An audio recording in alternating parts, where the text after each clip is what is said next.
এই ভিশনও শেয়ার করা যাবে না কারোর সাথে। আপনারা তো ব্যবসায়ী মানুষ, টিপস শিখাই দিয়ে কিছু। প্রথম লেসন হচ্ছে সূরাত ইউসুফ থেকে যে স্বপ্ন কারোর সাথে শেয়ার করতে নেই। স্বপ্ন যেটা মানুষ ঘুমিয়ে ঘুমিয়ে দেখে।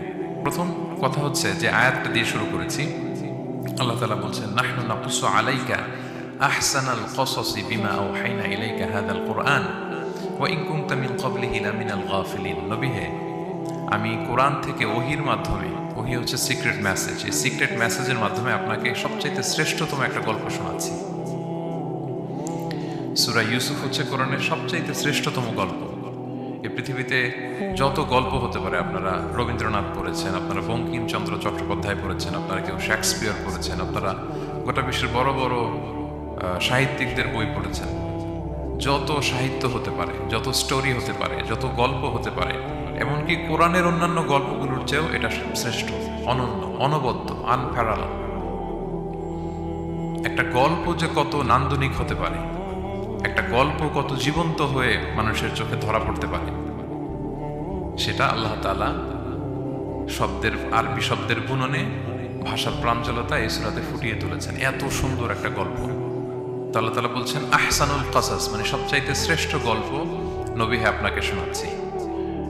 গল্পকে আরবিতে বলে কিসসা, এর প্লুরাল হচ্ছে কসস। তো কিসসা বললেই মনে করবেন না যে এটা খারাপ জিনিস। অনেকে বলে আরে উনি তো কোরআন হাদিস দিয়ে কিছু বলেন, খালি কিচ্ছা বলে। কিসসা কিন্তু কোরআনে এসেছে, অনেক নবীর কসস কোরআনে এসেছে। তো সেটা যদি কোরআন থেকে কিচ্ছা হয় বা ঘটনা হয়, স্টোরি টেলিং হয়, দ্যাটস গুড, অ্যাপ্রিসিয়েটেড, রেকমেন্ডেড। তো আল্লাহ গল্প কেন বললেন কোরআনে, এবং শ্রেষ্ঠ গল্প করে আল্লাহ তাআলা স্টেটমেন্ট দিলেন আহসানাল কসাস, সবচেয়ে শ্রেষ্ঠ গল্প ইউসুফের গল্প। কারণ কি? কারণ গল্প মানুষকে আকৃষ্ট করে। গল্প মানুষকে কি করে? আকৃষ্ট করে।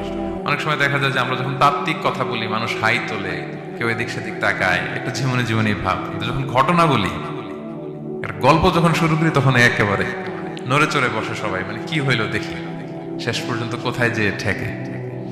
তো এই জন্য আল্লাহ তাআলা মাঝে মাঝে আমাদেরকে গল্প শুনিয়েছেন। ইহুদিদের কাছ থেকে, মদিনা ইহুদিদের কাছ থেকে একটা প্রশ্ন শিখে আসছিল কুরাইশরা। ওই প্রশ্নটা রাসূল সাল্লাল্লাহু আলাইহি ওয়াসাল্লাম করেছিল যে বনি ইসরাইলের, হে মুহাম্মদ, বনি ইসরাইলের লোকেরা তো থাকতো কানাআনে, মানে প্যালেস্টাইনে। তো বনি ইসরাইল মিশরে আসলো কিভাবে? তুমি যদি সত্য নবী হও বলো। আবার কেউ কেউ বলেছিল যে ইউসুফ আলাইহিস সালাম, ইয়াকুব আলাইহিস সালাম, ওনারা থাকতো প্যালেস্টাইনে, ওনারা মিশরে আসলো কি করে বলো। আবার সাহাবারা মাঝে মাঝে মক্কায় বলতেন, ইয়া রাসূলুল্লাহ, শুধু জান্নাত জাহান্নামের আয়াত, আখিরাতের আয়াত, তাওহীদ শিরকের আয়াত, এগুলো আমাদেরকে বলা হয়, কোনো ঘটনা কোরআনে বলা হয় না কেন? আমাদেরকে যদি একটা ঘটনা শোনাতেন আমরা ইন্সপায়ার্ড হতাম। এই চাহিদা, এই প্রশ্নগুলোর আলোকে আল্লাহ তাআলা অ্যান্সার হিসেবে সূরা ইউসুফকে নাজিল করেছেন। তাহলে শোনো, আহসানুল কসাস, একটা গল্প কত মাধুর্যময় হতে পারে শোনো। এবং এর মধ্যে দিয়ে আল্লাহ তাআলা বলেছেন বনি ইসরাইল কিভাবে প্যালেস্টাইন থেকে ইজিপ্টে মাইগ্রেট করলেন। এভাবে অনেক নবীদের ঘটনা আল্লাহ তাআলা কোরআনে আমাদেরকে শুনিয়েছেন। আল্লাহ তাআলা বলছেন রুসুলান ক্বাদ ক্বাসাসনাহুম আলাইকা মিন ক্বাবলু ওয়া রুসুলান লাম নাকসুসহুম আলাইক। অনেক নবীর ঘটনা হে নবী আপনাকে আমি শুনিয়েছি, আবার অনেক নবীর ঘটনা আমি শোনাইনি। তো যেগুলো আমি শুনিয়েছি এগুলো আবার আপনি আপনার উম্মতদেরকে শোনান। ফাকসুসিল ক্বাসাসা লাআল্লাহুম ইয়াতাফাক্কারুন। আপনি এই কিচ্ছাগুলো, ঘটনাগুলো আপনার উম্মতকে শোনান, যাতে করে তারা চিন্তাশীল হতে পারে।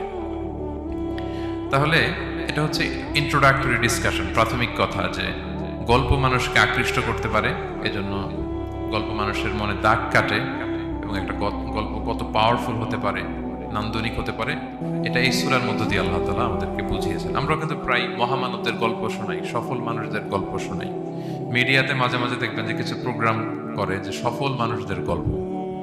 এই গল্পগুলো কেন বলে? তাদের সফলতার গল্প শুনলে নিজেরও সফল হতে মনে চায়, মানুষ মোটিভেটেড হয় সফল মানুষের স্টোরি শুনলে। এখানে আপনারা অনেক ব্যবসায়ী আছেন, জীবনের শুরুটা ছিল অনেক কষ্টের, তাই না? একটা সময় পাড়ি দিয়ে এখন very big business magnate in Kuala Lumpur, অনেক বড় ব্যবসায়ী। তা আপনার হিস্ট্রিটা যদি আমাদের সাথে শেয়ার করেন, গল্পটা যদি বলেন, তখন আমরা অনুপ্রাণিত হব। এজন্য আল্লাহ তাআলা কোরআনে আমাদেরকে গল্প শোনান। তো এই সূরা থেকে আমরা কি কি শিখি? প্রথম যে লেসনটা আমরা শিখি সেটা হচ্ছে, যেহেতু আমি একেবারে ক্রিম লেসনগুলো আপনাদের সামনে আনবো, পুরো সূরাটা কভার করা তো সম্ভব হবে না। প্রথম লেসন হচ্ছে সূরাত ইউসুফ থেকে যে স্বপ্ন কারোর সাথে শেয়ার করতে নেই। স্বপ্ন যেটা মানুষ ঘুমিয়ে ঘুমিয়ে দেখে, এটাও স্বপ্ন। আবার আরেকটা আছে যেটা মানুষকে ঘুমাতে দেয় না, ওইটাও স্বপ্ন। স্বপ্ন যেটা মানুষ ঘুমায় দেখে, এটাও স্বপ্ন। আবার যেটা পাবার আকাঙ্ক্ষা মানুষকে ঘুমাতে দেয় না, ওইটাও কি স্বপ্ন। ওটার ভিশন বলে। এই দুইটার একটাও কারোর সাথে শেয়ার করতে নেই। ঘুমের স্বপ্নও শেয়ার করবেন না, আর আপনার যে লং ভিশন ওইটাও শেয়ার করবেন না কারোর সাথে। এটা হচ্ছে প্রথম লেসন, স্বপ্ন শেয়ার করতে নেই। ছোট্ট ইউসুফ আলাইহিসসালাম স্বপ্ন দেখলেন 11টা তারা, চাঁদ, সূর্য ওনাকে সেজদা করতেছে। এই স্বপ্ন দেখি তার বাবার সাথে শেয়ার করলেন ইয়াকুব আলাইহিসসালামের সাথে। ইয়াকুব আলাইহিসসালাম বললেন, লা তাকুসুস রুইয়াকা আলা ইখওয়াতিকা ফায়াকিদু লাকা কাইদা। ইউসুফ, তুমি আমাকে বলেছো ভালো, কিন্তু তোমার ভাইদের বলতে যেও না, তাহলে তারা তোমার প্রতি কি করবে? জেলাসি করবে, ষড়যন্ত্র করবে। আর নি'মাতু মাহসুদা, এটা পৃথিবীর চিরাচরিত নিয়ম। আপনি যদি কোনো ব্লেসিংস পান আল্লাহর পক্ষ থেকে, অন্যদের চেয়ে আপনি একটু ডিফারেন্ট হন, আপনার অনেক কিছু থাকে, এটা সবার ভালো লাগবে না। আপনার ভালো জিনিস সবার ভালো লাগবে না। আপনার এই ভালো জিনিসের কারণে অনেকে আপনাকে ঘৃণা করবে। সো স্পেশালি যদি কোনো ভালো স্বপ্ন দেখেন, এট দ্য সেম টাইম খারাপ স্বপ্ন যদি দেখেন, এটা আপনি শেয়ার করবেন না কারোর সাথে। কারণ স্বপ্ন এটা কেবলমাত্র মন মস্তিষ্ক প্রসূত কোনো বিষয় না। মুমিন জীবনে এটা অনেক অর্থবহ। মাঝে মাঝে স্বপ্নের মাধ্যমে আল্লাহ মানুষকে বার্তা দেয়, ইলহাম পাঠায় স্বপ্নের মধ্য দিয়ে। এজন্য বিজ্ঞ, প্রাজ্ঞ, শুভাকাঙ্ক্ষী কাউকে শেয়ার করা যায়। যার জ্ঞান নেই বা ব্যক্তিগত জীবনে পাপী, ভালো মানুষ নয় বা হিংসুক টাইপের, এদের কাউকে আপনার কখনো স্বপ্ন শেয়ার করবেন না।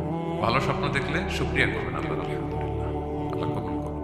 খারাপ স্বপ্ন দেখলে পানাহা চাবেন আল্লাহর কাছে।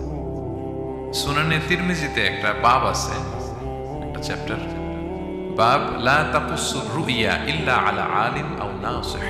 ভালো আলেম অথবা শুভাকাঙ্ক্ষী ছাড়া স্বপ্ন কাউকে বলতে যেও না, এই অনুচ্ছেদের নাম।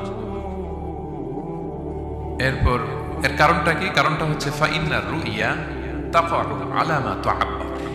স্বপ্নের ব্যাখ্যা যেমনটা করা হয় তেমনটাই হয়। আপনি একটা স্বপ্ন দেখলেন, একজনকে একটা বললেন, সে হুট করে একটা ব্যাখ্যা দিয়ে দিল, ওইটাই হয়ে যাবে। এটা আপনার জন্য ভয়ঙ্কর হয়ে যেতে পারে। লা ইউহাদ্দিসু বিহা ইল্লা লাবিবান আও হাবিবা। আপনার শুভাকাঙ্ক্ষী, আপনার বন্ধু, আপনার ভালো চায়, এদেরকে বলতে পারেন।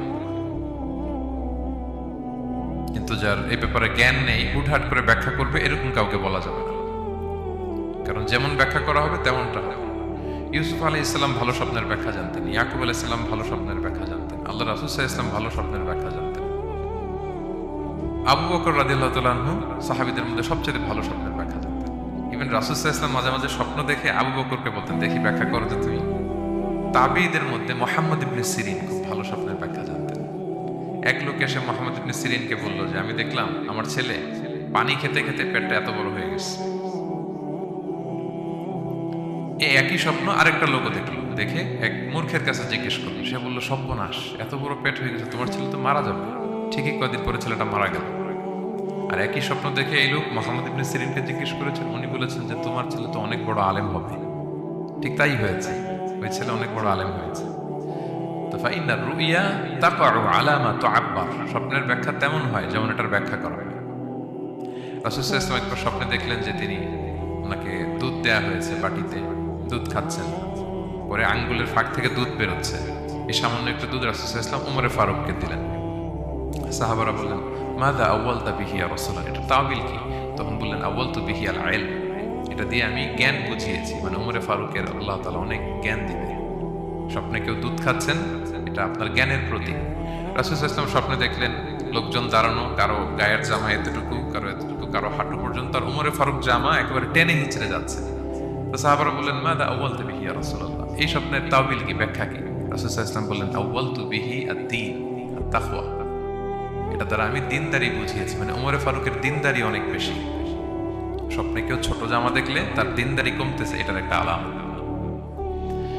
তো এই জন্য হুট করে স্বপ্নের কথা কাউকে শেয়ার করতে নেই। রাসূল সাল্লাল্লাহু আলাইহি ওয়াসাল্লাম ফজরের সালাতের পরে মসজিদে নববীতে সালাম ফিরিয়ে সাহাবাদের দিকে মুখ ফিরিয়ে বসতেন, তাসবিহ পড়তেন। এরপর জিজ্ঞেস করতেন, হাল রাআ আহাদুম মিনকুম আল বারিহাতা রুইয়া, গত রাতে কেউ কোনো স্বপ্ন টপ্ন দেখেছে নাকি? তো তখন সাহাবারা এই স্বপ্ন বলতেন, রাসূল সাল্লাল্লাহু আলাইহি ওয়াসাল্লাম ব্যাখ্যা করতেন। সুবহানাল্লাহ, কত সৌভাগ্যবান ছিলেন তারা। তাহলে স্বপ্ন বলা যাবে নাকি কাউকে? শুধু মুরাদ ভাই বলবে না, বাকিরা বলবে? স্বপ্ন বলবেন কাউকে না। খুবই শুভাকাঙ্ক্ষী, আপনার একেবারে ক্লোজ ফ্রেন্ড, তাকে বলতে পারেন। আর অনেক বড় আলেম যিনি ভালো ব্যাখ্যা করতে পারবেন, আপনাকে গাইড করতে পারবেন, তাকে বলবেন। এছাড়া বলা যাবে না। আর খারাপ স্বপ্ন তো বলাই যাবে না, আল্লাহ তাআলার কাছে পানা চাইতে হবে। তাহলে ঘুমিয়ে ঘুমিয়ে যেটা দেখি এটা কারোর কাছে বলা যাবে না। আর যেটা পাওয়ার আকাঙ্ক্ষা মানুষকে ঘুমাতে দেয় না, ওইটাও একটা স্বপ্ন। বলে না যে আমার জীবনের স্বপ্ন আমি এটা করবো, এটাও স্বপ্ন। এই ভিশনও শেয়ার করা যাবে না কারোর সাথে। আপনারা তো ব্যবসায়ী মানুষ, টিপস শিখাই দিয়ে গেছে। বিশাল বড় একটা কিছু প্রজেক্ট নিছেন, শুরু করার আগে আপনি বলে ফেলছেন শেষ, আর এটা হবে না। দেখবেন যে এখান থেকে কনস্পিরেসি, ওইখান থেকে শত্রুতা, ওইদিকে এটা করছে ওইটা করছে, আপনি আর আগাতেই পারবেন না। দুঃখজনক হলেও সত্য, আমরা বাংলাদেশিরা তো এগুলোতে অভ্যস্ত। সবার মধ্যে কম বেশি জেলাসি কাজ করে ন্যাচারালি, আমাদের বাংলাদেশিদের এটা আরো বেশি। আমি আমার প্রায় আলোচনাতে বলি যে আমাদের জাতীয় খেলা হাডুডু হওয়ার কারণ হচ্ছে এই খেলার ধরনটাই এমন। একজন সামনে যেতে চায়, 10 জন পা ধরে পিছনে টানতে চায়। তো একটা গল্প শুনেছিলাম এরকম, যে এক লোক জাহান্নাম ভিজিট করতে গেছে। এক এক দেশের লোকদের জন্য এক এক জাহান্নাম, প্রত্যেক জাহান্নামের উপর একজন রক্ষী ফেরেশতা। তো দেখতেছে যে একটা জাহান্নামের আশেপাশে কোনো রক্ষী ফেরেশতা নেই। তো বললো যে সব জাহান্নামের উপরে রক্ষী ফেরেশতা যাতে বেরোতে না পারে কেউ, এই জাহান্নামের কোনো রক্ষী ফেরেশতা নাই। এটা কোন দেশের? বলতেছে এটা বাংলাদেশের জাহান্নাম। কেউ যদি কোন রকম বের হইতে চায়, বাকিরা টেনে আবার ঢুকায় ফেলবে, বেরোয়া যাবে না এখান থেকে। তো এটা নাকি বাংলাদেশের জাহান্নাম। এটা জাস্ট একটা মজার ছলে গল্প করলাম। তো আপনি আপনার ভিশন শেয়ার করলে বিপদে পড়ে যাবেন। আপনি প্রপার হোমওয়ার্ক করবেন, গ্রাউন্ড ওয়ার্ক করবেন, কাউন্সিলিং করবেন, প্রজেক্ট দাঁড় করাবেন, লঞ্চিং প্রোগ্রামের দিন সবাইকে জানাবেন, সব রেডি। এবার আর কেউ কিছু করতে পারবেন, এটা